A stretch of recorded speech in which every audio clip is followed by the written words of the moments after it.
નમસ્કાર દર્શક મિત્રો, સંધાન કાર્યક્રમમાં આપનું હાર્દિક સ્વાગત છે. સંધાન કાર્યક્રમ અંતર્ગત દર મંગળવારે ઇતિહાસના કાર્યક્રમો આયોજિત થાય છે. એ કાર્યક્રમમાં સામાન્ય રીતે શિરસ્તો એ છે કે પ્રાચીન ભારતથી લઈ અને આજ સુધી ભારત વર્ષનો જે ઇતિહાસ છે કેવા પ્રકારનો રહ્યો છે, ભારતના ઇતિહાસના વિવિધ જે ઘટનાક્રમો છે, એ ઇતિહાસની વિશિષ્ટ પ્રકારની જે પ્રવૃત્તિઓ છે એના વિશે આપણે ચર્ચા કરવાનો ઉપક્રમ રાખ્યો છે.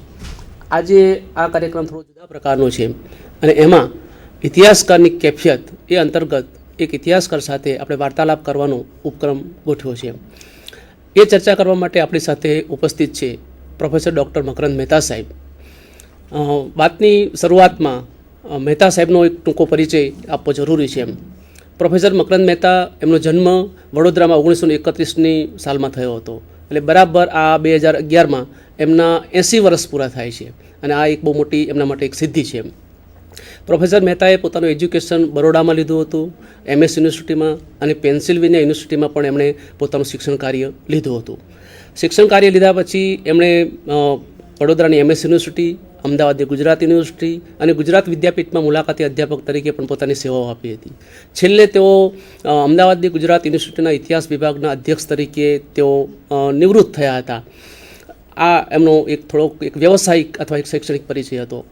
ગુજરાતના જે ઇતિહાસ લેખનની જે પ્રવૃત્તિઓ છે એમાં પ્રોફેસર મકરંદ મહેતાનું નામ બહુ જ આદરપૂર્વક લેવામાં આવે છે, કારણ કે એમણે એટલું અઢળક અને એટલું ગુણવત્તાસભર કામ કર્યું છે કે ગુજરાતના ઇતિહાસમાં એક સીમાસ્તંભ એમને કહીએ, એક માઇલસ્ટોન કહીએ તો પણ કશું ખોટું નથી.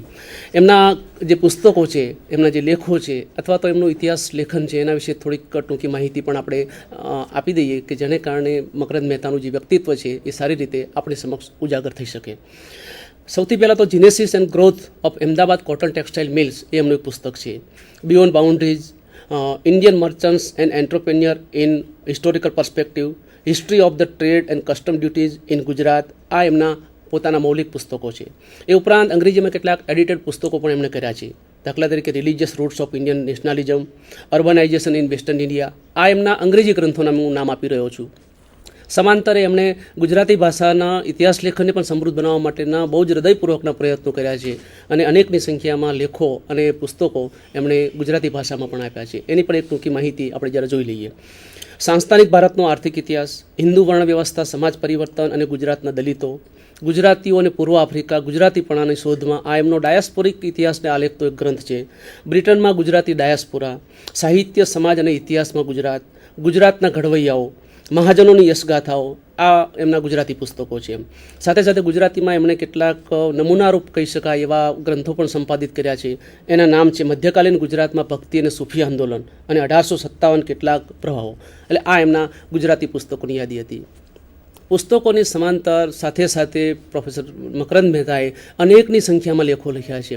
Indian historical quarterly, economic and political weekly જેવા અંગ્રેજી સામાયિકો ઉપરાંત પથિક છે, સામીપ્ય છે, ફાર્બસ ગુજરાતી સભાનું ત્રૈમાસિક, અર્થાત આ બધા જે સામાયિકો છે એ સામાયિકોમાં પણ સમયાંતરે પ્રોફેસર મકરંદ મહેતા લખતા રહ્યા છે અને એ દ્વારા એમણે ગુજરાતના ઇતિહાસને એક નવી દિશા આપી છે. સામાન્ય રીતે એમનો જે ઇતિહાસ લેખનનો આખો ટ્રેન્ડ આપણે જોવા જઈએ તો ઇકોનોમિક હિસ્ટ્રી, બિઝનેસ હિસ્ટ્રી, ડાયસ્પોરિક ઇતિહાસ અને ગુજરાતનો સામાજિક અને ધાર્મિક ઇતિહાસ એ એમના સંશોધનના મુખ્ય ક્ષેત્રો રહ્યા છે. પ્રોફેસર મહેતા આજે 80 વર્ષની ઉંમરે પણ ઇતિહાસ લેખન કરવા માટે એ કાર્યરત છે. દર્શક ઇતિહાસ નિધિ એ ઉપરાંત બીજી ઘણી બધી સંસ્થાઓ સાથે ઇતિહાસ લેખન નિમિત્તે તેઓ સંકળાયેલા રહ્યા છે. ઇતિહાસ લેખન નિમિત્તે ઘણું એમને નામ પણ મળ્યું છે. સૌ પહેલાં આપણે એની પણ થોડીક વાત કરવી પડે. ગુજરાત ઇતિહાસ પરિષદના તેઓ પ્રમુખ રહી ચૂક્યા છે. એ ઉપરાંત ઓલ ઇન્ડિયા હિસ્ટ્રી કોંગ્રેસ, જે આખા ભારતના ઇતિહાસ અને ઇતિહાસ પ્રેમીઓને સાંકળે છે, એનો મોડર્ન ઇન્ડિયાનો જે સેક્શન છે એના સાહેબ 1987માં જ્યારે ગોવામાં અધિવેશન થયું ત્યારે એના પ્રમુખ હતા. એ ઉપરાંત દર્શક ઇતિહાસ નીતિની ફેલોશિપ પણ એમને પ્રાપ્ત થઈ છે. અને સૌથી મહત્ત્વની વાત, એ ગુજરાતી ઇતિહાસકારોએ નહીં પણ માત્ર ગુજરાતના વિદ્યા જગતે પણ જે ગૌરવ લેવા જેવી ઘટના છે, સ્કોટલેન્ડની સધરલેન્ડ યુનિવર્સિટી, એ યુનિવર્સિટીમાં તેઓ લગભગ 4 વર્ષ સુધી એમણે ગુજરાતનો ઇતિહાસ એ વિદ્યાર્થીઓને ભણાવ્યો હતો. એટલે આવી એક સુદીર્ઘ, એક લાંબી એક સંશોધક તરીકેની કારકિર્દી, એક વિદ્વતજન એવા એક ઇતિહાસકાર આપણી વચ્ચે ઉપસ્થિત છે અને એમનું હું સ્વાગત કરું છું. મહેતા સાહેબ, આપનું હાર્દિક સ્વાગત છે આ કાર્યક્રમમાં અને તમારું જે હૃદય છે, તમારી જે કેફિયત છે એ ખોલવા માટે હું તમને આમંત્રણ આપું છું અને આપણે એક પ્રશ્નોત્તરી દ્વારા તમને પણ ઉગાડીશું, સાથે સાથે ગુજરાતનું જે ઇતિહાસ લેખન જે પ્રવૃત્તિઓ છે અને ગુજરાતના ઇતિહાસ લેખનમાં ભાવિ આપણે શું કરી શકીએ એ બધાની ચર્ચા કરવાનો ઉપક્રમ એ તમારી સાથે રાખ્યો છે. તો મહેતા સાહેબ, આપનું સ્વાગત છે અને આપણે આ પ્રશ્નોત્તરીની આ વાર્તાલાપની આપણે શરૂઆત કરીએ છીએ. મહેતા સાહેબ, સૌથી પહેલાં પ્રશ્ન મારો તમને એ છે કે તમે બાળપણમાં હતા, નાના હતા ત્યારે બચપણમાં તમે ઇતિહાસને કેવી રીતે જોતા હતા? ઇતિહાસને એવી રીતે કે મારું બાળપણ વડોદરામાં ગયું અને ઇતિહાસ પ્રત્યેનો અભિગમ એ રીતનો હતો કે મારું ગણિત કાચું હતું અને મારા ગ્રાન્ડફાધર એટલે દાદા જે છે એ મૌદાના જેઠમ કવિ, શીઘ્ર કવિ હતા. એટલે એમણે મને સાહિત્યમાં થોડુંક કવિતાઓ શીખવાડી. એની સાથે સાથે મારા સ્કૂલમાં ટીચર હતા HB શ્રોફ મેમોરિયલ હાઈસ્કૂલમાં, એ કોબી ભટ્ટ કરીને, અને એ કોઈ પણ પુસ્તકને જોયા વગર, ટેક્સ્ટબુક લાયા વગર ઇતિહાસ શીખવતા હતા. એટલે મોગલ મરાઠા યુગ હોય કે બ્રિટિશ યુગ હોય, એ એટલું સરસ રીતે શીખવાડે કે મને સાહિત્યની સાથે ઇતિહાસમાં પણ બાળપણથી જ રસ પડવા માંડ્યો. અને બાળપણમાં એટલે કે હું જ્યારે હાઈસ્કૂલમાં હતો તે વખતે હું ઇતિહાસને લગતા અંગ્રેજી અને ગુજરાતી બંનેમાં પુસ્તકો વાંચતો હતો. એટલે આ રીતે મને ઇતિહાસ અને સાહિત્ય બંનેમાં રસ પડતો ગયો અને એમાંથી પછી ઇતિહાસ તરફ હું વળતો ગયો. હા, હવે મહેતા સાહેબ, પ્રશ્ન બીજો એ છે કે શાળાકીય જીવનમાં આપણે ઇતિહાસ એક મુખ્ય વિષય તરીકે હોતો નથી, એક સમાજ વિદ્યાના ભાગરૂપે ભણાવવામાં આવતો હોય છે. પણ કોલેજ કાળમાં જ્યારે મુખ્ય વિષય પસંદ કરવાનો હોય છે ત્યારે તમે ઇતિહાસ ઉપર કેમ પસંદગી ઉતારી? મેં હમણાં જ આપને કહ્યું એ પ્રમાણે હાઈસ્કૂલમાં મને સાહિત્ય અને ઇતિહાસમાં રસ પડતો ગયો. એમ મારે માટે પ્રોબ્લેમ એ હતો કે ઇતિહાસ પસંદ કરવો કે સાહિત્ય પસંદ કરવું. એમાંથી મેં પસંદગી ઓલ્ટરનેટિવ તરીકે ઇતિહાસ તરફ ગાળી. અને ફોર્ચ્યુનેટલી તે વખતે MS યુનિવર્સિટી ઓફ બરોડા તાજી ઇમર્જ થતી હતી અને તે વખતે પ્રોફેસરો જે છે SC મિશ્રા અને બીજા બધા, ડૉક્ટર સુબારાવ, એટલે આ બધા બહુ સરસ પ્રોફેસરો હતા. અને એમની સાથે એ લોકો અમને બોલાવતા હતા, કેટલાક સારા વિદ્યાર્થીઓને. અને એ રીતે અમે કોલેજ અને યુનિવર્સિટીમાં સર જદુનાથ સરકાર, RC મજુમદાર, ઇવન સાવરકરનું પુસ્તક Indian war of Indian independence 1857નું, આ બધા પુસ્તકો જ્યારે કોલેજમાં હતો ત્યારે વાંચતો હતો. અને તે સાથે હું કનૈયાલાલ મુનશી, રમણલાલ વસંતલાલ દેસાઈ, કવિ કાંતને એ બધાના કાવ્યો તરફ પણ, નવલકથાઓ અને કાવ્યો તરફ પણ વળતો ગયો. એટલે મારું જે છે, અને BAમાં મેં હિસ્ટ્રીની એકલું એન્ટાયર હિસ્ટ્રી નહોતું લીધું, મેં હિસ્ટ્રી અને પોલિટિકલ સાયન્સ લીધેલું. એવી રીતે MAમાં પણ હિસ્ટ્રી અને પોલિટિકલ સાયન્સ બંને સબ્જેક્ટ હતા. એટલે ગુજરાતી સાહિત્ય, અંગ્રેજી સાહિત્ય અને ઇતિહાસ, એની સાથે પોલિટિકલ સાયન્સ અને બીજી સામાજિક વિદ્યાઓ વણાઈ ગઈ. એ રીતે મારું એક કોલેજ કાળ દરમિયાન, યુનિવર્સિટી કાળ દરમિયાન ઘડતર થયું. એટલે મારી દ્રષ્ટિએ સ્કૂલ અને કોલેજ અને યુનિવર્સિટી વચ્ચે કન્ટિન્યુઇટી હતી, કોઈ બ્રેક નથી. ફક્ત હોરાઇઝન મારું થોડુંક વિસ્તૃત થતું ગયું હતું. મહેતા સાહેબ, એક આગળનો પ્રશ્ન એ આવે છે કે કોલેજમાં આપણે ઇતિહાસ વિષય સાથે એ કરીએ પણ એનાથી એક સારા ઇતિહાસકાર બનવાની કે સારા સંશોધક બનવા માટેની ગેરંટી બંધાતી નથી પણ ઇતિહાસ વિષય તમે લીધો, તમે ગ્રેજ્યુએટ થયા, તમે MA થયા, એ પછી ઇતિહાસનું જે સંશોધન, જેને આપણે રિસર્ચ કહીએ છીએ, એમાં તમને ક્યારથી રસ પડ્યો અને એના માટેના જે પરિબળો કયા હતા? સામાન્ય રીતે આપણે વાત કરીએ છીએ કે જે રીતે એક સાહિત્યકાર હોય, સમાજ સુધારક હોય કે નેતા હોય, તો એના ઘડતરમાં એક રેફરન્સ ગ્રુપ કામ કરતું હોય છે. એ રેફરન્સ ગ્રુપમાં એના વાલીઓ આવે, માતા પિતા આવે, એના મિત્રો આવે, એના શિક્ષકો આવે, એ શું વાંચે છે એ આવે. તો તમે આ તમારા રેફરન્સ ગ્રુપ તરીકે કોને જુઓ છો? મારું કોલેજની અંદર અને યુનિવર્સિટીમાં રેફરન્સ ગ્રુપ તૈયાર જ હતું. સ્કૂલ લેવલથી મારું રેફરન્સ ગ્રુપ હતું. કોલેજમાં મેં આપને કહ્યું એ પ્રમાણે પ્રોફેસરો અને કેટલાક વિદ્યાર્થીઓ જે છે એમની જોડે કોન્ટેક્ટમાં આવ્યો અને એ ઉપરથી જે કેટલાક તેજસ્વી વિદ્યાર્થીઓ હતા એમની સાથે હું જ્યારે ભળ્યો ત્યારે મને એમ થયું કે દુનિયાની અંદર જો કંઈક સારું કામ કરવું હોય તો એને માટે ઊંચા પ્રકારની મહત્વાકાંક્ષાની જરૂર છે, એક ધગશની જરૂર છે, અને કંઈક નવું કરવું એ બહુ જરૂરી છે. Innovation is the hallmark of a new change of in the society.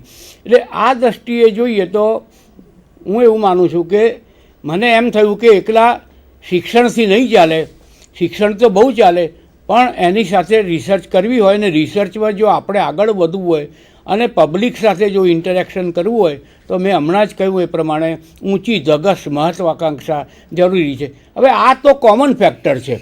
Common factor એ દૃષ્ટિએ છે કે દાખલા તરીકે તમે ફિલ્મ લાઇનમાં અમિતાભ બચ્ચનને લો, ક્રિકેટમાં તમે સચિન તેંડુલકરને લો, તમે રાજકારણ અને રાષ્ટ્રવાદમાં મહાત્મા ગાંધી અને સરદાર વલ્લભભાઈ પટેલ જેવા મહાપુરુષોના દ્રષ્ટાંતો લો, કવિયત્રીઓમાં તમે સરોજિની નાયડુ તમે જુઓ. તો આ ક્રિએટિવ વ્યક્તિઓ કેમ બની એ મારે એ વખતે વિચારનો પ્રશ્ન હતો. અને મને થયું કે આવા પુરુષોનું જો આપણે અનુકરણ કરીએ, કંઈક આપણે કરવું હોય તો એને માટે આ પ્રમાણેની ધગશ. એટલે શું છે કે પૂરેપૂરો લગાવ સબ્જેક્ટ પ્રત્યેનો અને એને માટેનું સંશોધન. ટીચિંગ તો બરાબર છે, પરંતુ જ્યારે આપણે કોલેજમાં કે યુનિવર્સિટીમાં શીખવતા હોઈએ છીએ ત્યારે કશી ખબર પડતી નથી કે સારું શું શીખવ્યું, ખરાબ શું શીખવ્યું, એ બહાર નથી જતું ક્લાસરૂમની બહાર. પણ તમે જ્યારે રિસર્ચ કરો છો, સંશોધન કરો છો, ત્યારે પબ્લિક વધારે વાઇડર પબ્લિક તરફ જાઓ છો અને પછી એ સંશોધનનું મૂલ્યાંકન થયા વગર રહેતું નથી. એટલે એ દૃષ્ટિએ મને લાગે છે કે આ મેં સંશોધનના વિષયો પણ એવા પસંદ કર્યા. દાખલા તરીકે મેં 1960માં એક અંગ્રેજીમાં લેખ લખ્યો, એ practice of sati under the British rule. હવે એ સતી છે, ફિમેલ ઇન્ફેન્ટિસાઇડ છે, કાસ્ટ સિસ્ટમ છે, આ બધા ઉપર જેમ જેમ સંશોધન કરતો ગયો તેમ તેમ મારો આત્મવિશ્વાસ વધતો ગયો, કારણ કે એમાંથી મને પબ્લિક રિસ્પોન્સ સારો પડતો ગયો. એટલે આ વસ્તુ મારા શરૂઆતના સંશોધનોની હું આપને વાત કરું છું. હા, હવે મહેતા સાહેબ, એક બીજો પ્રશ્ન એ આવે છે કે આપણી ગુજરાત ઇતિહાસની જે લેખનની પરંપરા છે એ ઘણી લાંબી પરંપરા છે. એમ કેટલાક જે ઇતિહાસકારો નવા વલણો પ્રમાણે છે કે આચાર્ય હેમચંદ્રથી ગુજરાતના ઇતિહાસ લેખનની પરંપરાને જુએ છે. એમ એ પછી ઘણા બધા ઇતિહાસકારો આવ્યા. મીરાતે અહેમદ અલી ખાન છે, દુર્ગાશંકર શાસ્ત્રી છે, ભગવાનલાલ ઇન્દ્રજી, હરિપ્રસાદ શાસ્ત્રી છે. એમ તો આ બધાએ જે ઇતિહાસ લેખન કર્યું છે એ બધાની વચ્ચે તમે પોતાની જાતને ક્યાં જુઓ છો, અથવા તમારી દ્રષ્ટિએ તમારું પ્રદાન શું કહેવાય ગુજરાતના ઇતિહાસ લેખનને? ગુજરાતના ઇતિહાસનું આજે તો ઘણું ખેડાણ થયું છે. અને અરુણભાઈ, હું તમને કહું કે તમે પોતે પણ એક સારા ઇતિહાસકાર તરીકે તમે પણ નામના મેળવેલી છે. એટલે આપણી એક આખી ગુજરાતની ટ્રેડિશન છે, એમાં જો ગુજરાતનો ઇતિહાસ લખવો હોય તો મને એમ લાગે છે કે પહેલું તો ગુજરાતની અસ્મિતા કોને કહેવાય, એ ગુજરાતની અસ્મિતાને વિશે આપણે વિચાર કરવો પડે. એ અસ્મિતાના ઘણા બધા સ્વરૂપો છે અને એને માટે ગુજરાતના ઇતિહાસમાં બધા ઘણા નવા નવા ખેડાણો થયેલા છે. અને એ ખેડાણોની અંદર દાખલા તરીકે અર્બન હિસ્ટ્રી, હમણાં આપે કહ્યું એ પ્રમાણે ગામડાઓનો ઇતિહાસ છે, નારીનો ઇતિહાસ છે, પછીથી ખાસ કરીને મેરીટાઈમ હિસ્ટ્રી આપણો રહી ગયેલો છે. ગુજરાત આટલું મોટું મેરીટાઈમ સ્ટેટ હોવા છતાં પણ મેરીટાઈમ ઇતિહાસ મને લાગે છે કે લખાવો જોઈએ અને એની પણ મેં શરૂઆત કરેલી છે. મેં મેરીટાઈમ હિસ્ટ્રી ઉપર પુસ્તક લખેલા છે. અને ત્યાર પછીથી સબલ્ટન હિસ્ટ્રી એટલે ઇતિહાસ, વિહોણાઓનો ઇતિહાસ, દલિતોનો ઇતિહાસ, આદિવાસીઓનો ઇતિહાસ, આ પ્રકારના નવા નવા ઇતિહાસોના આજે ખેડાણ થયેલા છે. એટલે એ દૃષ્ટિએ મારા સંશોધનો જે છે એનું હાર છે. એટલે રાજા રાણીની વાતો નહીં, પરંતુ લોકોનો ઇતિહાસ. હવે એક દાખલો આપું, મારી હિસ્ટ્રીની મેથોડોલોજી. હવે આજે આપણે કહીએ છીએ કે ઇતિહાસ એટલે રાજા રાણીઓનો કે સેનાપતિઓનો ઇતિહાસ નથી, ઇતિહાસ એટલે લોકોનો ઇતિહાસ છે. પરંતુ તાજેતરમાં મને ગુજરાત સરકારે આમંત્રણ આપ્યું અને એ રજવાડાઓનો ઇતિહાસ એટલે કે કલ્ચરલ હેરિટેજ ઓફ ગુજરાતના રજવાડાઓનો. એટલે એને માટે પછી મેં જોયું કે નવી રીતનું ઇન્ટરપ્રિટેશન બહુ શક્ય છે. એટલે રાજા મહારાજાઓ અને એમના જે દિવાનો હતા એટલે માત્ર એક્સપ્લોઇટેટિવ મશીન નહીં, પરંતુ ઇવન બ્રિટિશ શાસન પહેલાં પણ આપણા રાજા મહારાજાઓએ એક નવા પ્રકારની નીતિ અપનાવી હતી અને એ લોકોનું પણ કલ્યાણ કર્યું હતું અને સાહિત્ય પણ તે વખતે રચાયું છે. સામાજિક કાર્યક્રમો પણ પુષ્કળ થયેલા છે. એટલે આ રાજા રજવાડાનો ઇતિહાસ ટૂંક સમયમાં ગુજરાત સરકાર તરફથી બહાર પડવાનો છે અને એમાં પણ મેં નવા પ્રકારનું ઇન્ટરપ્રિટેશન કરી અને આજના 21મા સૈકાના સંદર્ભમાં રાજા મહારાજાઓ વિશે આપણે ફરીથી મૂલ્યાંકન કરવું. એની પણ મેં એના મૂળિયામાં ઉતરેલો છું. હવે સાહેબ એક બીજો એક થોડો તાત્વિક પ્રશ્ન એ છે કે હું પોતે વ્યક્તિગત રીતે એવું માનું છું એમ કે મહેતા સાહેબની જે ઇતિહાસ લેખનની જે પદ્ધતિ છે એ જુદા પ્રકારની છે. એમ તમારી પાસે લગભગ સેંકડોની સંખ્યામાં અધ્યાપકો અને વિદ્યાર્થીઓ માર્ગદર્શન લેવા માટે આવે છે. ઉપરાંત સમયે સમયે જે સેમિનારો થાય છે એ સેમિનારોમાં તમે એક વસ્તુ વારંવાર કહ્યા કરો છો એમ કે ઇતિહાસકારે પોતાને જે ડેટા પ્રાપ્ત થાય, પોતાની પાસે જે સાધનો આવે છે એ સાધનો સાથે એને કુસ્તી કરવી પડે, એની સાથે એને દાવપેચ લડાવવા પડે. એમ તો આ ઇતિહાસના સાધનો સાથે ઇતિહાસકારે દાવપેચ લડાવવા અથવા કુસ્તી કરવી એ શું, જરા તમારી એક શૈલીમાં જરા અમારા દર્શકોને સમજાવો. પહેલું તો એવું છે કે ઇતિહાસ પ્રત્યેનો આપણો અભિગમ ડેટા પૂરતો મર્યાદિત હોવો જોઈએ. ડેટા તો એટલે કે સોર્સ મટીરિયલ જેને કહીએ છીએ, ઇતિહાસની સાધન સામગ્રી તો પુષ્કળ મહત્ત્વની છે, પરંતુ જ્યાં સુધી આપણે ઇતિહાસને સાહિત્ય છે, સમાજશાસ્ત્ર છે, અર્થશાસ્ત્ર છે, રાજ્યશાસ્ત્ર છે, ઇવન સોશિયલ સાયકોલોજી છે, એ બધાની સાથે સાંકળીએ નહીં ત્યાં સુધી ડેટાનો અર્થ નથી. પરંતુ ઇતિહાસની અંદર તમે કોઈ પણ ઇતિહાસ લો એની દૃષ્ટિએ જે આપણે જોઈએ તો હું પાછો એમ પણ માનું છું કે આપણે ડેટા બહુ જ અગત્યનો છે, પણ ડેટા પોતે બોલતો નથી. ઇતિહાસકારે ડેટાને બોલાવવો પડે છે. ઇતિહાસ જે છે એ તો પાસ્ટ છે, એ તો ભૂતકાળ છે.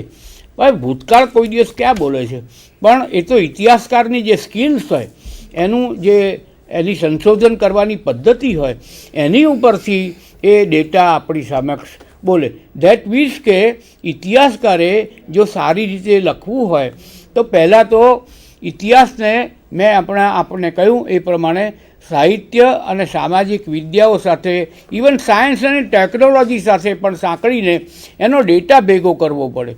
પરંતુ પછીથી ડેટાને સિલેક્ટ કરવો પડે.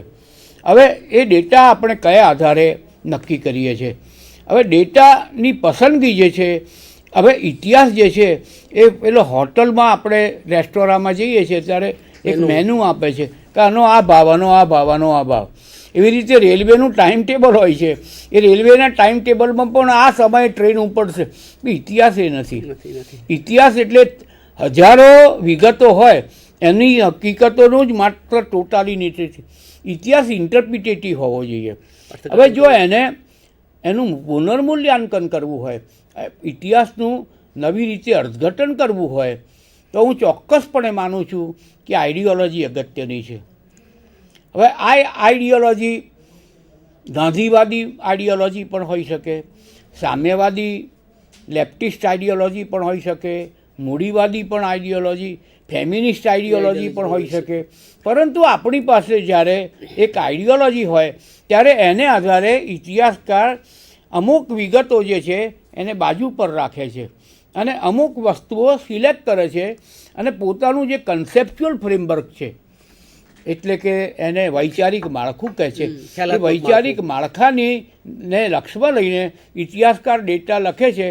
અને એ જો ઇતિહાસને ચીલાચાલુ પદ્ધતિ દોહરાવવા ના હોય અને જો એને નવસર્જન કરવું હોય, એને નવપલ્લવિત કરવો હોય તો મને લાગે છે કે ઇતિહાસ જે છે એ બહુ જ અગત્યનો છે. અને છેલ્લે આપે જે આ પ્રશ્ન પૂછ્યો એનું મારે ખાસ જે આપણા શ્રોતાજનો જે છે એની સમક્ષ ખાસ ધ્યાન દોરવું છે. હું એવું દ્રઢપણે માનું છું કે ઇતિહાસનો વિષય જે છે એ તો ભૂતકાળ છે, ચોક્કસ એમાં. પરંતુ હિસ્ટોરિયન્સ આર નોટ એન્ટિક્વેરિયન્સ. જ્યાં સુધી ઇતિહાસકાર વર્તમાન કાળની જે સમસ્યાઓ છે એની ઉપર કંઈક ને કંઈક પ્રકાશ ના નાખે ત્યાં સુધી ઇતિહાસ શું કરવા વાંચે લોકો? Why should people read history if history deals with the past for the sake of the past. એટલે ઇતિહાસકાર જે છે એને વર્તમાનકાળની સમસ્યાઓની સાથે એને સંબંધ જાળવવો પડે. એટલે history is A one of the very important tools of society. એટલે આ દ્રષ્ટિએ જો આપણે ઇતિહાસ લખીએ તો મેં આ પ્રકારના ઇતિહાસો એને વધારે પ્રાધાન્ય આપેલું છે. મહેતા સાહેબ, એક બીજો એક મહત્ત્વનો પ્રશ્ન છે. તમારો જ્યારે પરિચય આપ્યો ત્યારે મેં એક વસ્તુ ખાસ કહી હતી એમ કે તમે ગુજરાતના ઇતિહાસના જે વણખેડિયા પાસાઓ છે એ પાસાઓમાં તમારી કલમ ચલાવી છે. એમ સામાજિક ઇતિહાસ હોય, આર્થિક ઇતિહાસ હોય, અને સૌથી વિશેષ તો તમે ડાયાસ્પોરિક ઇતિહાસ અથવા તો વસાહતીઓનો ઇતિહાસ વિશે વાત કરી છે. એમ આપ ત્યાં ઇંગ્લેન્ડ પણ ગયા છો અને ઇંગ્લેન્ડમાં લગભગ 3 મહિના રહી ઇન્ડિયા ઓફિસ લાઇબ્રેરીમાં અને આ બધામાં શોધખોળો કરી અને ગુજરાત અને યુકેના સંબંધો છે, ગુજરાત અને આફ્રિકાના જે સંબંધો છે એના વિશે પણ તમે 2 ગ્રંથો લખ્યા છે. એમ દાખલા તરીકે ગુજરાતીઓ અને પૂર્વ આફ્રિકા, ગુજરાતીપણાની શોધમાં. એમ તો આ ડાયાસ્પોરિક ઇતિહાસ એટલે શું છે એમ એના વિશે જરા અમારા દર્શકોને જણાવો. હવે ડાયાસ્પોરિક ઇતિહાસ જે છે એને મારે એક બ્રોડ વિઝનની દ્રષ્ટિએ જોઈએ તો મારો આજે પ્રશ્ન છે. આપ વિચાર કરો કે આજે ગુજરાત દેશમાં કઈ રીતે જુદું પડે છે. દરેક ભારતના દરેક પ્રદેશને પોતાની એક આઈડેન્ટિટી હોય છે. એ આઈડેન્ટિટી એક કલેક્ટિવ કોન્શિયસનેસ છે. એ કલેક્ટિવ કોન્શિયસનેસને આજે રૂપાળું નામ આપવામાં આવ્યું છે અને એને કહેવામાં આવે છે અસ્મિતા. હવે ગુજરાતની અસ્મિતામાં એવું છે કે એના વિવિધ પાસાઓ છે. પરંતુ મારો એક પ્રશ્ન છે ગુજરાતના નવોદિત ઇતિહાસકારોને માટે કે આજે ગુજરાત જે છે એ સમગ્ર દેશના ઇકોનોમિક ગ્રોથ એન્જિન તરીકે ઉભરાઈ રહેલું છે. આજની સમસ્યાને હમણાં જ મેં આપને કહ્યું કે પ્રમાણે મેં ઇતિહાસને વર્તમાન સમસ્યાઓ સાથે સાંકળવાને માટેનો પ્રયાસ કર્યો છે.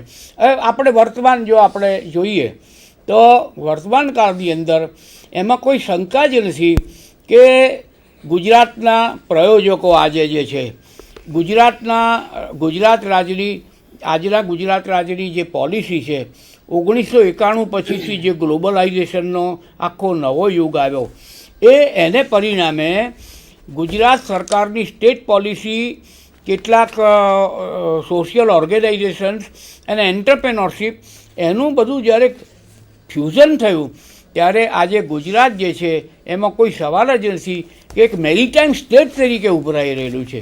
Gujarat is the economic growth engine of the whole country. હવે આ દ્રષ્ટિએ આપણે જોઈએ અને ડાયસ્પોરાની જ્યારે આપણે વાતો કરીએ છીએ ત્યારે ગુજરાતીઓ જે છે એ આજથી 5000 વર્ષ પહેલાં એમણે તો આ ગુજરાતની અસ્મિતાની જે આપણે વાત કરીએ છીએ લોકો જાણતા ન હતા. પરંતુ છેક લોથલનો પીરિયડ આપણે લઈએ તો લોથલ બંદર જે છે એ સિંધુ ખીણની સંસ્કૃતિનો જ ભાગ હતો. એ લોથલ જે છે એ તે વખતનું ઈરાક, મેસેપોટેમિયા, પર્શિયા અને એ બધા સાથે પોતાના વાણો લોથલવાસીઓ બનાવતા હતા અને ત્યાં સુધી છેક જતા હતા. લોથલ આસમી ગયું અને ભરૂચ ઉદય થયો. દ્વારકા, વેરાવળ, પોરબંદર આવા બધા અનેક બંદરો પાંગર્યા અને તે વખતે ભરૂચ જે છે એ ઈસવીસનની 3જી સદીની અંદર ભરૂચ જે છે એ ઇન્ટરનેશનલ પોર્ટ હતું અને ઇન્ટરનેશનલ પોર્ટ તરીકે એ અરબ દેશો સાથે તો વેપાર કરતું હતું. પરંતુ રોમન એમ્પાયર જેને આપણે કહીએ એ રોમન સામ્રાજ્ય સાથે એનો એટલો બધો ધીકતો વેપાર હતો અને ગુજરાત જે છે એના લક્ઝરી ગુડ્સ એટલે મોજશોખની ચીજો એટલા બધા પ્રમાણમાં મોકલતું હતું કે ઈસવીસન 1લી સદીમાં એક પ્લિની કરીને ઇટાલીનો મોટો વાણવટી પણ હતો અને એડમિનિસ્ટ્રેટર પણ હતો.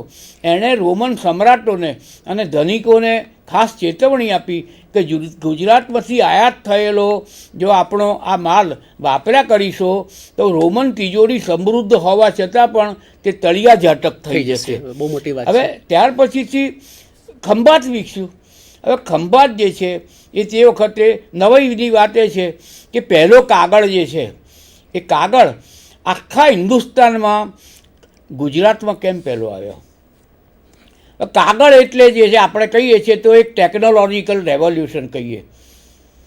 કારણ કે કાગળ ગુજરાતમાં આવ્યો એ પહેલાં હેમચંદ્રાચાર્ય જેવા 11મા સૈકાના મોટા મોટા સ્કોલરો હતા એ તાળપત્રોને ભોજપત્ર ઉપર લખતા હતા અને અખો અને એમના વખતના મુગલ સમયના જે કવિઓ અને સાહિત્યકારો જે છે એ કાગળ ઉપર લખે છે. પણ એનું કારણ કેમ ગુજરાતમાં કાગળ કેમ પહેલો આવે છે? કારણ કે ગુજરાતનો અરબ દેશો સાથે, અરબ વેપારીઓ સાથે ઘણો સંબંધ હતો અને અરબ લોકો ચાઇના પાસેથી આ કાગળ નું સાયન્સ શીખેલા અને સીધો કાગળમાં, એટલે નિકોલો કોન્ટી કરીને એક ઇટાલિયન ટ્રાવેલર હતો, એ છેક 15મા સૈકામાં કહે છે કે ગુજરાતમાં જ કાગળનો વપરાશ છે અને જેટલે સુધી ગુજરાતનો કાગળનો વપરાશ વધ્યો, આ તો ઇતિહાસને આપણે ઇન્ટરેસ્ટિંગ બનાવવો પડે કે તે વખતના લખાણ મુજબ જે એકાઉન્ટ્સ બુક હતી ને બીજા જૂના વપરાયેલા કાગળો હતા, એ કાગળોમાં જે કંદોઈઓ, મીઠાઈવાળા, ફરસાણવાળા, એ ફરસાણ અને મીઠાઈઓ કાગળના પડીકામાં બાંધીને આપતા હતા. હવે આ ટેકનોલોજીકલ રેવોલ્યુશન કહેવાય કે નહીં? હવે આ સંદર્ભમાં આપણે જો જોઈએ તો ગુજરાતમાંથી માઇગ્રેશન્સ બહુ થયા હતા અને આપને ખ્યાલ હશે કે ઉમાશંકર જોશીએ એક સરસ કવિતા લખી છે, એ હું આપને વંચાવું, કારણ કે મેં હમણાં જ કહ્યું એ પ્રમાણે હું સાહિત્ય અને ઇતિહાસ વચ્ચેનું સંકલન કરું છું. એટલે આપણે અત્યારે હું ડાયસ્પોરાની વાત કરું તો એની સાથે સાથે આ ગુજરાતના આટલા મોટા પ્રચંડ મોટા સૌથી તેજસ્વી કવિ ઉમાશંકરનું જ હું કાવ્ય ટાંકીશ. એમણે જ્યારે 1 મે 1960ના રોજ ગુજરાત રાજ્યનું ઉદ્ઘાટન થયું તે જ વખતે આ ગુજરાતીમાં કવિતા બનાવેલી છે અને તે બહુ જ અગત્યની છે. આ કવિતા આ પ્રમાણે છે: એ તે કેવો ગુજરાતી જે હો કેવળ ગુજરાતી, વાહ સાહેબ, હિન્દ ભૂમિના નામે જેની ઉછળે ના છાતી, સાગર પાર Africa, Eden, Lanka, Singapore, Mauritius, Fiji, New Zealand, Japan, Britain અતિ દૂર, કાર્ય કૌશલ્ય આતિથ્ય સુહાસી, બધે ઉર મઢુલિયો ગુજરાતી, તે નહીં જ ગુજરાતી જે હો કેવળ ગુજરાતી. આપણે ઉમાશંકરને આપણે એના સિવાય પણ આપણે કરવી હોય વાત તો પારસી કવિનો જ દાખલો લો ને, અરદેશર ખબરદાર. એમણે તો છેક 1926માં આ કવિતા લખી જે આજે પણ અમર છે. છેક પારસી કવિ ગુર્જર વાણી, ગુર્જર લાણી, ગુર્જર સાણી રીત, જંગલમાં પણ મંગલ કરતી ગુર્જર ઉદ્યમ પ્રીત, જેને ઉર ગુજરાત હુલાતી, તેની સુરવન તુલ્ય મીરાત, જ્યાં જ્યાં વસે એક ગુજરાતી ત્યાં સદા કાળ ગુજરાત. એટલે આ રીતે આપણે જોઈએ ને તો ગુજરાતનો ડાયસ્પોરા જે છે એ તો ઘણા પરાપૂર્વથી છે અને મુગલ યુગમાં પણ આપણા ગુજરાતના વેપારીઓ ઝાંઝીબાર, મસ્કત અને બધે ઠેકાણે ત્યાં પહોંચી જતા હતા અને એમણે નવાઈની વાત એ છે કે ઝાંઝીબાર અને મસ્કત જેવામાં હિન્દુ મંદિરો બાંધ્યા છે. ગુજરાતી વેપારીઓનું ત્યાં ગાડી એટલું બધું ચલણ હતું કે ગુજરાતના વેપારીઓ ત્યાંના અરબ જે સુલતાનો કહેવાય એ સુલતાનોને ફિનાન્શિયલ મદદ કરતા હતા. એટલું જ નહીં પરંતુ એમની બેન્કિંગ વ્યવસ્થા, હુંડી પ્રથા એટલું બધું મજબૂત હતું કે હંમેશા આ જે અરબ ને વિદેશોમાં જે પોલિટિકલ પાવર હતો એમને ગુજરાતના પૈસાની જરૂર હતી અને એને પરિણામે આ મુસ્લિમ દેશોમાં પણ ગુજરાતીઓએ એમના પુષ્ટિ માર્ગના મંદિરો દાખલા તરીકે એમણે બાંધેલા છે. એટલે આ ડાયસ્પોરા જે છે એ મેં હમણાં જ કહ્યું એ પ્રમાણે જેવી રીતે સબલ્ટન હિસ્ટ્રી વિકસ્યો છે, ઇતિહાસ વિવરણનો ઇતિહાસ વિકસ્યો છે, બિઝનેસ હિસ્ટ્રી વિકસ્યો છે, નારીનો ઇતિહાસ વિકસ્યો છે, એ પ્રમાણે અત્યારે લેટેસ્ટ જો સંશોધનનો વિષય હોય તો એક મેરીટાઈમ હિસ્ટ્રી, એની ઉપર તો ખરેખર આજના નવોદિત ઇતિહાસકારો જો લખે તો જુદા જુદા ગુજરાતના પોર્ટ્સ છે તે વખતના પોર્ટ્સ ઉપરાંત એક કસ્ટમ્સ હાઉસનું એડમિનિસ્ટ્રેશન કઈ રીતે થતું હતું, જહાજ બિલ્ડિંગ છે, ભરૂચ હોય, સુરત હોય, વેરાવળ હોય, તો કસ્ટમ્સ એડમિનિસ્ટ્રેશન એ બધું પણ મને લાગે છે કે આ સંશોધન આપણા નવોદિત ઇતિહાસકારોની રાહ જોઈ રહ્યું છે. હવે ડાયસ્પોરા પણ એક એટલા માટે અગત્યનો છે કે ગુજરાતી ડાયસ્પોરા જે છે એ વિશ્વની અંદર બીજા નંબરનો છે. પહેલો જે છે ચાઇનીઝ ડાયસ્પોરા કહેવાય છે અને બીજો જે છે તે ઇન્ડિયાનો ડાયસ્પોરા છે. પણ એમાં પણ ગુજરાતના જે ગુજરાતીઓ છે, ગુજરાતી સ્ત્રી પુરુષો જે છે, ઇવન બાળકો છે, એ ત્યાં આગળ આજે જુદા જુદા વિશ્વના લગભગ બધા જ દેશોમાં વહેંચાઈ ગયા જે એ લોકો રહે છે. હવે ડાયસ્પોરાની આપણે દાખલા તરીકે ઐતિહાસિક દૃષ્ટિએ જો આપણે અરુણભાઈ વ્યાખ્યા બાંધવી હોય તો ઓરિજિનલી તો ગ્રીક શબ્દ છે. હવે આ ગ્રીક શબ્દ ડાયસ્પોરા એટલે ડિસ્પર્સલ, જુદા જુદા ભાગોમાં છિન્ન ભિન્ન થઈ જવું, વહેંચાઈ જવું. હવે યહૂદીઓ જે હતા એ યહૂદીઓને જ્યારે જેરુસલેમમાંથી આંકી કાઢ્યા ત્યારે દુનિયાના દેશોની અંદર જતા રહ્યા. પણ હવે આ શબ્દ જે છે તે એક પેઇનફુલ, તમને એક જેને આપણે નિરાશાજનક ચિત્ર. પણ હવે ડાયસ્પોરાનો અર્થ બદલાયો છે. ડાયસ્પોરા એટલે તમારું માઇગ્રેશન જે જાય છે in search of economic opportunities. દાખલા તરીકે ગુજરાતીઓ 19મા સદીમાં પૂર્વ આફ્રિકામાં ગયા તો ઇકોનોમિક ઓપોર્ચ્યુનિટીઝ પણ હતી, પણ એમણે છેક પૂર્વ આફ્રિકામાં યુગાન્ડા અને આ બધા જે દેશો છે, કેનિયા છે, ટાન્ઝાનિયા છે, એ બધાની ઇકોનોમીને સ્ટાન્ડ એમણે એ કરેલી છે. એટલે શું છે કે દાખલા તરીકે નાનજીભાઈ કાળીદાસ મહેતા છે, મૂળજીભાઈ બાંધવાણી છે, કેટલાક પાટીદારો ગયા છે. એમણે ખાલી પોતાને રળી ખાવા માટે નથી ગયા, પરંતુ જ્યાં ગયા ત્યાંની ઇકોનોમીને એ લોકોએ ડેવલપ કરેલી છે, હોટલ એન્ડ બિઝનેસ ડેવલપ કરેલો છે. એટલે આ જે ડાયસ્પોરાનો ઇતિહાસ છે. આજે તો આપ જાણો છો કે ગુજરાતની અંદર ગુજરાતીઓ બ્રિટનમાં લગભગ 7 લાખ તો ગુજરાતીઓ 7-8 લાખ ગુજરાતીઓ છે અને એક એવું ફિલ્ડ નથી કે જ્યાં ગુજરાતીઓ પ્રોમિનન્ટ ના હોય. તો એનું કારણ શું? એનું કારણ હું એવું માનું છું, ફરીથી મેં કહ્યું એ પ્રમાણે, જો આજે ગુજરાત એક મોટું બહુ નમૂનારૂપ ભારતનું એક ઇકોનોમિકલી ડેવલપ સ્ટેટ હોય અને ગુજરાતનું આર્થિક ગ્રોથ એન્જિન હોય, તો એ પ્રમાણે આ જે ગયા એનું કારણ મૂળ એ છે કે ગુજરાતે, મેં હમણાં કહ્યું એ પ્રમાણે, છેક લોથલ સમયથી એક બિઝનેસ કલ્ચર વિકસાવેલું છે. અને આ વ્યાપારી સંસ્કૃતિ અથવા તો બિઝનેસ કલ્ચર એક તો શાંતિ, પીસ, પોલિટિકલ સ્ટેબિલિટી અને સ્પિરિટ ઓફ ટોલરન્સ, સહિષ્ણુતાની ભાવના અને સહકારની ભાવના. એટલે પીસ, પોલિટિકલ સ્ટેબિલિટી, સહકારની ભાવના અને સહિષ્ણુતાની ભાવના એ એની એક આખી હજારો વર્ષ જૂની જ્યારે ટ્રેડિશન છે. ત્યારે મેં આપને ઉમાશંકરની જોશીની કવિતા અત્યારે ટાંકી, અર્દેસર ખબર, એટલે જ્યાં જ્યાં વસે એક ગુજરાતી ત્યાં ત્યાં સદાકાળ ગુજરાતની જે વાત કરીએ છીએ એ કવિતા છે.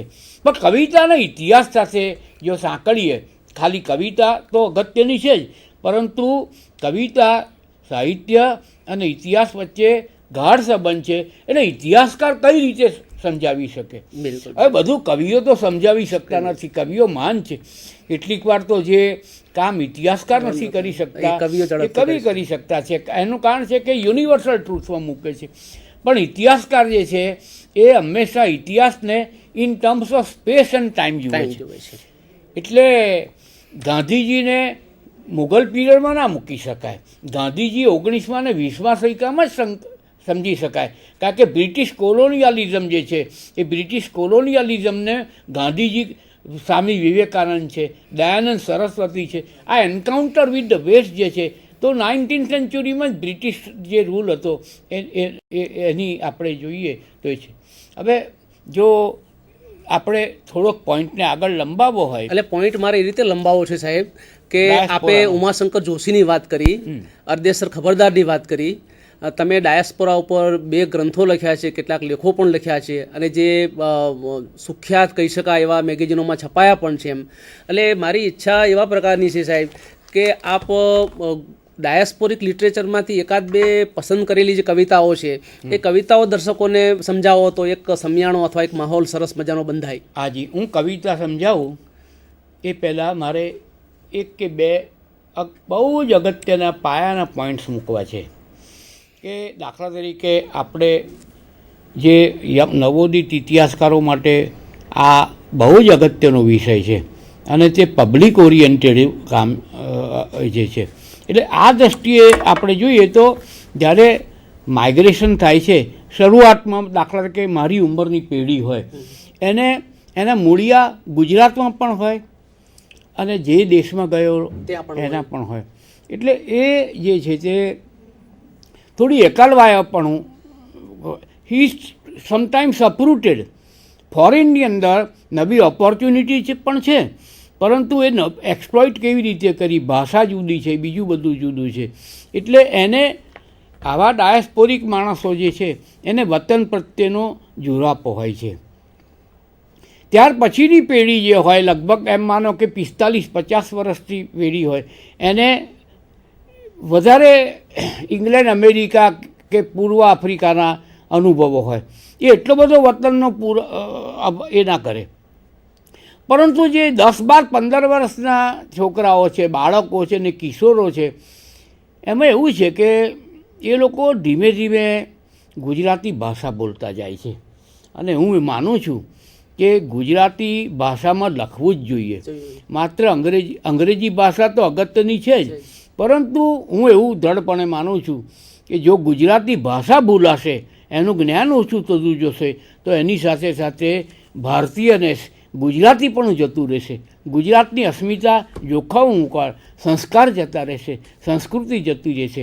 એટલે આ દૃષ્ટિને લક્ષ્યમાં લઈને હું બે ડાયસ્પોરિક કવિતાઓ સંભળાવું જે બહુ હ્યુમરસ છે. કારણ કે અમે લોકો ઇંગ્લેન્ડ ગયા તે વખતે કેટલાક મુસ્લિમોના ઇન્ટરવ્યૂ લીધા છે. એટલે આ કવિતાઓ જે લખેલી છે એ ગુજરાતી મુસલમાનોએ લખેલી છે અને ખરેખર એક નવી જ ભાત પાડે એવી આ બે કવિતાઓ છે. એ હું આપણે ઇંગ્લિશ શીખવા જાય છે એ ખાસ સંભળાવજો. મણિબેન ઇંગ્લિશ શીખવા જાય છે. હા, બે કરીએ આપણે. હવે અહીંયા મણિબેન એટલે મણિબેન એવું નહીં, પણ ટિપિકલ ગુજરાતી વુમન એ જ્યારે ઇંગ્લેન્ડ જાય છે ત્યારે એને ઇન્ડિયામાં આવીને, ગુજરાતમાં આવીને રોપ પણ મારે, પણ ત્યાં કદાચ અંગ્રેજી ભાષાની દ્રષ્ટિએ એક શોક પણ અનુભવવા પડે, કારણ કે નવોદિત છે મેં હમણાં કહ્યું એ પ્રમાણે. એટલે મણિબેનનું શું થાય છે એની આપણે વાત કરીએ. હવે આ છે વોટ ને વાયમાં ગૂંચવાય છે. લ્યો, મણિબેન ઇંગ્લિશ શીખવા જાય છે. બીયુટી લખીએ તો એ બટ વંચાય છે, સીયુટી લખીએ તો એ કટ વંચાય છે, કિંતુ પીયુટી લખીએ તો મારું હાહરું પટ નહીં પૂટ અહીંયા વંચાય છે. ઉચ્ચારમાં એવા ગોથા ખાય છે. લ્યો, મણિબેન ઇંગ્લિશ શીખવા જાય છે. પારદર્શક કાચને એ તો બિલોરી કહે, દોડતો હોય જો ખટારો તો લોરી કહે, ભૂલ કંઈ થઈ જાય તો સોરી કહે, ગૂંચવણ જો ઊભી થાય તો ડોન્ટ વરી કહે, બાય ગોડ કહીને સોગન ખાય છે. લો, મણિબેન ઇંગ્લિશ શીખવા જાય છે. પ્લીઝ કહીને શોપમાં એ શેર રીંગણા માગતા, હાઉમજ કહીને ભીંડાનો ભાવ પણ ત્યાં પૂછતા, સાથમાં પાલકની ભાજી, કોથમીર, તુવેરસિંગ પણ વીણતા, એકાએક જો છીંક આવે તો હાથ લંબાઈને ટીસ્યુ માગતા, વાકે વાતે થેન્ક યુ ને થેન્ક્સ કહેતા જાય છે. લ્યો, મણિબેન ઇંગ્લિશ શીખવા જાય છે. સાડલો છોડીને એ તો સ્કર્ટ પહેરે છે હવે, મહેમાન આવે તો હંમેશા પીઝા પીરસે છે હવે, ખીચડી કઢીની જો કદી હસબન્ડ ફરમાઈશ કરે તો યુ શટઅપ ઇડિયટ કરીને મણિબેન રોપ મારે છે હવે. અંગ્રેજી તાલીમની આવી અસર અહીં થાય છે. લ્યો, મણિબેન ઇંગ્લિશ શીખવા જાય છે. એટલે આની ઉપરથી આપ જોઈ શકશો કે કયા પ્રકારની ડાયસ્પોરિક જે આપણી સમસ્યા જે છે એ કઈ રીતે એ થઈ. હવે જો સમય હોય તો એક બીજી ના, એટલે સમયનો આપણી પાસે સાહેબ બહુ જ અભાવ છે. આપે અઢળક કામ કર્યું છે, ઘણું કામ કર્યું છે અને મને કહેતા આનંદ થાય છે કે તમે ગુજરાતના ઇતિહાસકારોની એક ઓળખ છે. અને છેલ્લા લગભગ 10 વર્ષથી હું પણ જોઈ રહ્યો છું એમ કે માત્ર ગુજરાતના કે ભારતના જ નહીં પરંતુ વિશ્વના જે ઇતિહાસકારો છે અને એમને ગુજરાત કે પશ્ચિમ ભારત ઇવન ભારત ઉપર પણ કંઈક કામ કરવા માટેની ઈચ્છા થાય છે ત્યારે એમની જીભ ઉપર પહેલું અને એકમાત્ર નામ પ્રોફેસર મકરંદ મહેતાનું હોય છે. હવે આ બધા સર્કમટેન્સીસને ધ્યાનમાં રાખી અને હું એક છેલ્લો પ્રશ્ન સમયના અભાવે તમને પૂછવા માગું છું, અને એ પ્રશ્ન એ છે કે નવોદિત ઇતિહાસકારો આ ગુજરાતમાં, આમ તો જદુનાથ સરકારે એમ કહ્યું છે કે of all the પ્રોવિન્સીસ of India Gujarat is richest in number and varieties of its historical facts અથવા ડેટા. તો એ આટલી બધી આપણે ત્યાં ડેટાની અઢળકતા છે, સમૃદ્ધિ છે, અને છતાં ગુજરાતમાં ઇતિહાસકારોના સંદર્ભમાં બહુ આશાસ્પદ વાતાવરણ દેખાતું નથી. તો આપ પોતાનો એક મૂર્ધન્ય એક ઇતિહાસકાર તરીકે ગુજરાતના જે નવોદિત ઇતિહાસકારો છે, અધ્યાપકો છે, એને શું સંદેશ આપવા માગો છો? મને પોતાને અરુણભાઈ સાચું પૂછ્યો તો ગુજરાતના ઇતિહાસમાં ઇતિહાસકારો જે નવોદિત ઇતિહાસકાર છે એમાં વિશ્વાસ દેખાય છે, અને મને લાગે છે કે જે ભાવિ આશાસ્પદ લાગે છે. કારણ કે અમારા વખતમાં એવી કંઈ ઓપોર્ચ્યુનિટીઝ હતી નહીં, એવી બધી તક નથી. આજે જે છે એ નવી તક મળી છે, આજે કોન્શિયસનેસ જાગેલી છે, અને ગુજરાતના ઇતિહાસકારો જે નવોદિત ઇતિહાસકારો છે એમના નામો ગણાવવાની જરૂર નથી, પરંતુ વિવિધ વિષયો એ લોકો ખેડી રહેલા છે. પરંતુ માત્ર એકલું સોર્સ મટીરિયલ જોવાને બદલે સોર્સિસમાં તો બહુ સરસ છે, પરંતુ એનો ઇન્ટરપ્રિટેટિવ હિસ્ટ્રી લખે તો મને લાગે છે કે, અને એને માટે જો કન્સેપ્ચ્યુઅલ ફ્રેમવર્ક નક્કી કરે, અને એવું નથી કે ફૂટનોટવાળું જ લખવું કે એને લીધે, પરંતુ 2-3 પાનાના જે સાહિત્યના મેગેઝિન છે એમાં પણ ગુજરાતના ઇતિહાસકારો સારી રીતે ખેડાણ કરીને આપી શકે તો ઇવન ફૂટનોટ્સ અને એના વગર પણ તમે બહુ સારી રીતે, દાખલા તરીકે સાહિત્યકારો જે કામ કરે છે એમાં ક્યાં ફૂટનોટ હોય છે, એવી રીતે જો ઇતિહાસકારો પણ એકલા ફૂટનોટનો મોહ જવાને બદલે એમના મગજમાં જે વિચાર હોય અને કોઈ એક એપિસોડ હોય, દાખલા તરીકે દલપતરામ અને ફોર્બ્સ, દલપતરામ અને ફોર્બ્સની મૈત્રી તો ઘણી શાશ્વત હતી. હવે એક અંગ્રેજ છે અને બીજી બાજુ આ ગુજરાતનો બ્રાહ્મણ કવિ છે, એમની વચ્ચે કેવી જાતનું, તો સાહિત્યને લઈને પણ એક નવું એ થઈ શકે. એ પ્રમાણે હું એવું માનું છું કે નવા નવા એપ્રોચીસ, અને બીજું શું છે મારી દૃષ્ટિએ કે ઇતિહાસમાં આજના એક ખામી પણ બતાવું કે સંશોધનને માટે અને ઇતિહાસ લખવાને માટે કયો વિષય પસંદ કરવો એમનું એમાં ગળમસલ ચાલે છે. ગમે તે વિષય આવે એને જોડી નાખવો, એને એની ઉપર કામ કરીને સંતોષ પામવો એવું નથી, પરંતુ તમે સંશોધનનો વિષય કરી અને તમે જો, મને એવું લાગે છે કે જેટલી મહેનત વધારે કરો એટલું સારું પરિણામ, જેટલું તમે ડેટા સાથે હમણાં આપણે કહ્યું એ પ્રમાણે રટ્ટો મારો અને કન્સેપ્ચ્યુઅલ ફ્રેમવર્કને, અને કોને કયા પ્રશ્નો પૂછો છો, ઇતિહાસકારે પ્રશ્ન પૂછવા પડે, અને કોની સમક્ષ તમે આ કોઈ લેખ લખ્યો કે કોઈ બુક લખી, તમારો આશય શું છે, why do you want to write history, અને એનો જો આપણો કન્સેપ્ટ નવોદિત ઇતિહાસકાર નક્કી કરે તો ઇવન એક 3-4 આર્ટિકલો 3-4 બુક્સ કરતાંય વધારે સારા નીકળી છે. લેખ લખવાથી પણ માણસને ઘણી પ્રેસ્ટીજ મળે. એટલે મને લાગે છે કે વધારે ધગશ, વધારે ઉત્સાહ અને વધારે સંશોધનને માટે કામ કરવાની જરૂર છે. આ મારો ગુજરાતના ઇતિહાસકારે સંદેશો તો કોઈ નથી, હું કોઈ મોટો ઇતિહાસકાર નથી, હું તો બહુ મોડેસ્ટ માણસ છું, પરંતુ મારું આ એક નમ્ર સૂચન આજના ગુજરાતના ઇતિહાસકારોને છે. હા, આ તો મહેતા સાહેબ તમારી નમ્રતા અને લો પ્રોફાઇલમાં રહેવાની આખી જે વાત છે, પણ અમે તો તમને એક મૂર્ધન્ય ઇતિહાસકાર માનીએ છીએ.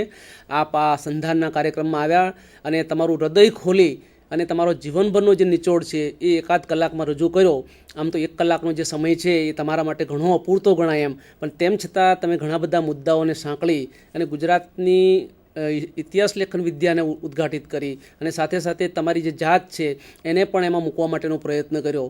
આપ આવ્યા, આ દર્શકો સાથે વાર્તાલાપ કર્યો. મને આશા છે કે ગુજરાતના ખૂણે ખૂણે શાળા કોલેજોમાં જે શિક્ષકો, વિદ્યાર્થીઓ અને અધ્યાપકો જે આ કાર્યક્રમ જોઈ રહ્યા હશે એમને આમાંથી કંઈક ને કંઈક પ્રેરણાનું ભાથું મળ્યું હશે. નમસ્કાર. હું પણ આપનો અને દર્શકોનો ખાસ આભાર માનું છું.